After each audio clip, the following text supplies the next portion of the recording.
அம்மா இன்னைக்கு என்ன பண்ண போற? இன்னைக்கு வந்து நல்ல பழுத்த வாழைப்பழம் ஒன்று இருக்குமா, அதை வச்சு ஒரு ஸ்வீட்டாக ஒரு குழி பணியாரம் பண்ணிடலாம். சரி. ஃபஸ்ட்டு இதை நல்லா உரித்து எடுத்துட்டுருவோம். உரித்து நல்லா எடுத்துட்டு நல்லா கனிஞ்சு எடுத்து சூப்பராக இருக்குது. இதில் போட்டு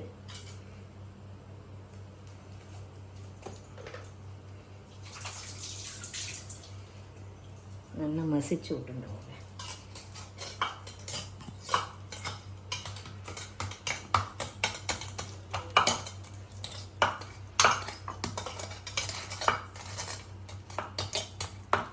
மசிச்சுன்ட்டு வந்து இந்த கரண்டியால் 2 குழிக்கரண்டி மாவு போட்டுருக்கேன். அதே மாதிரி 2 குழிக்கரண்டி வெல்லத்தையும் இதில் போட்டுக்கணும். கட்டி மிட்டி இல்லாமல் நல்லா சீவி வச்ச வெல்லத்தை 1 2 குழிக்கரண்டி போட்டுன்ட்டு இந்த பிசைஞ்சு வச்சுருக்கோம் இல்லையா வாழைப்பழம், இதையும் நல்லா இதோட போட்டுக்கணும். போட்டுக்கிட்டு ஐயா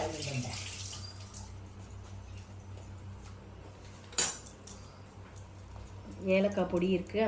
இப்போ நல்லா நாங்களாம் அந்த காலத்தில் நசுக்கிண்டு உட்காந்துட்டு இருப்போம். இப்போ பார்த்தேன்னா நல்லா பொடிச்சு நல்லா வாகா நம்மளுக்கு விற்கிறா. இதை மாதிரி ஒரு சிட்டிகை ஏலக்காய் பொடியும் போட்டுன்னா நல்லா வாசனையாக இருக்கும். நல்லா இதையும் போட்டுன்ட்டு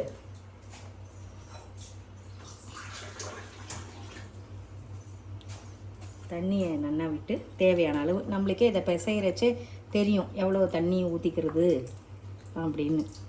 தோசை மாவு மாதிரியும் இருக்கக்கூடாது, ரொம்ப தண்ணியாக இருக்கக்கூடாது, ரொம்ப கெட்டியமாகவும் இருக்கக்கூடாது. மீடியமாக இப்படி பிசைஞ்சு வச்சுருக்கோம்.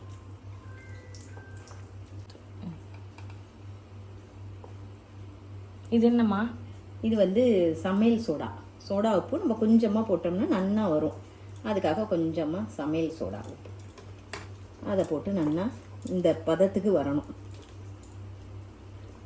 கெட்டியமாக தோசை மாவும் இல்லாமல் இட்லி மாவும் இல்லாமல் அப்படி இந்த பதத்துக்கு இருக்கணும். கொஞ்சம் கெட்டியமாக அவ்வளோதான். இதை நல்லா கலரிட்டு அப்படியே ஒரு பக்கம் ஊற வச்சிடணும். ஊற வச்சுட்டு அடுத்து இதில் இந்த முந்திரி, பாதாம், இந்த திராட்சை இதெல்லாம் நெய்யில் வறுத்து இதில் போடணும். இப்போ என்னம்மா பண்ணோம்? பாத்தியா, இதெல்லாம் வறுக்கிறதுக்குன்னே அழகாக ஒன்று வாங்கி வச்சுருக்கேன் பாரு. நான் பெரிய பெரிய கடாயை வைக்காமல் இதில் வந்து இப்போ ஒரு ஸ்பூன் நெய்யை விட்டு எல்லாத்தையுமே ஒன்றா கூட வறுத்துடலாம், ஒன்றும் பிரச்சனை இல்லை. 2 ஸ்பூன் நெய்யை விட்டுருக்கேன்னா விட்டுட்டு நெய் உருகிற வரைக்கும் கொஞ்சம் வெயிட் பண்ணுவோம். நல்லா உருகிடுத்து. இப்போ வந்து பாதாம், சும்மா பாதாம் முந்திரியெல்லாம் கொடுத்தோம்னா இந்த குழந்தைகள் திங்க மாட்டேங்க. இதில் பண்ணி கொடுத்து ஏதாவது மறைச்சி பட்சணமாக பண்ணி கொடுத்தோம்னா திங்கிறதுகள். இதை போட்டோமா அடுத்தது முந்திரி,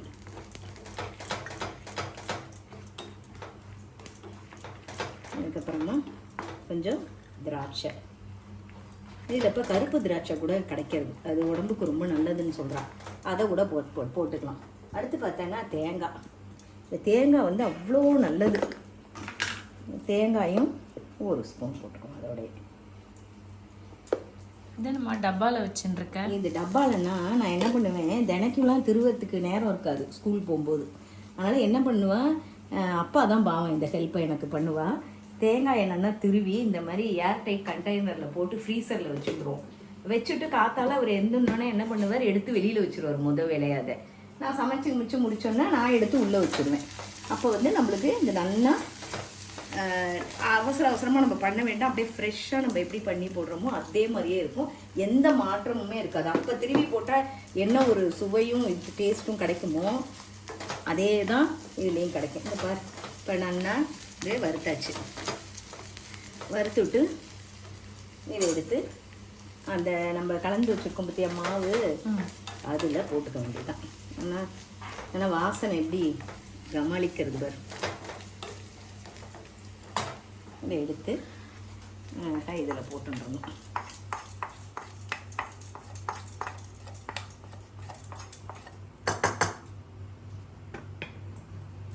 இப்போ வந்து பனியாரக்கல் எடுத்துட்டேன்.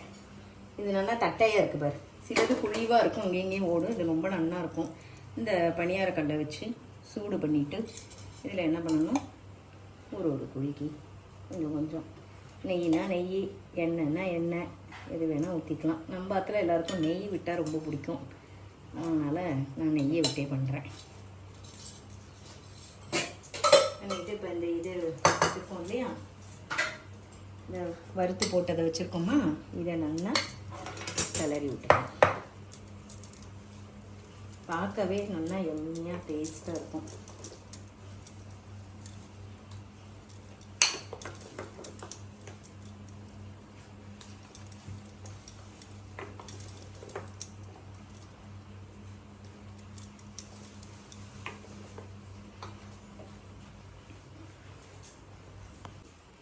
இப்போ கலரி வச்சோமா, இதை எடுத்து ஒவ்வொரு குழியாக, அதாவது ஃபுல்லாக விடக்கூடாது, முக்கால்வாசி இருக்கிற மாதிரி விடணும்.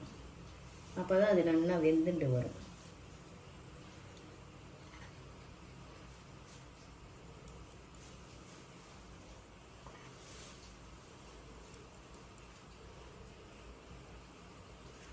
சாயங்காலம் பசியோடு வந்தோன்னு வச்சுக்கோ, இந்த சாப்பிட்டோம் அப்படின்னா நல்லா கம்முன்னு ஆகிடும். அதே மாதிரி செஞ்சு இந்த மாவை கூட நம்ம ஃப்ரிட்ஜில் ஸ்டோர் பண்ணி கூட வச்சுக்கலாம். இதுக்குன்னு மூடி இருக்குது, மேலே கூட கொஞ்சம் நெய்யை விட்டுட்டு. இன்னொன்று என்னென்னா கொஞ்சம் சிம்லேயே வைக்கணும். ஏன்னா வெல்லம் நம்ம எப்போவுமே போட்டோம் அப்படின்னா ஈஸியாக செவந்துட்டு வந்துடும். அதனால் இதை பெருசுலேயே வைக்கக்கூடாது, மீடியம் ஃப்ளேமில் தான் வச்சு, சிம்மில் தான் வச்சு இதை பண்ணணும், கொஞ்சம் பொறுமையாக. இப்போ இதுக்குன்னு ஒரு மூடி இருக்குது, அதை போட்டு அழகாக மூடிட வேண்டியதுதான். இப்போ பார்த்தேன்னா நல்லா வெந்துடுத்து. வெந்தோடனே இப்படி லைட்டாக இப்படி திருப்பி விட்டேன்னா அழகாக வந்து திருப்பிடும். அவ்வளோதான்.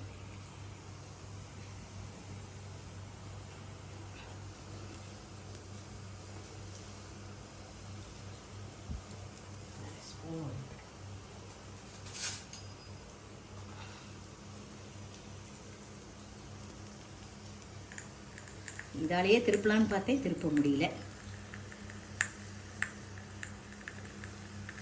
நல்லா வெந்தெடுத்து பார்க்கவும் பாரு, நல்லா குண்டு குண்டா அழகாக வந்திருக்கு. மறுபடியும் ரசத்தை மூடி வச்சிடும். இப்போ பார்த்தோம்னா நல்லா வெந்தெடுத்து இப்படி இப்படி கரண்டியை விட்டு எடுத்து பார்த்தோம்னா ஒட்டக்கூடாது.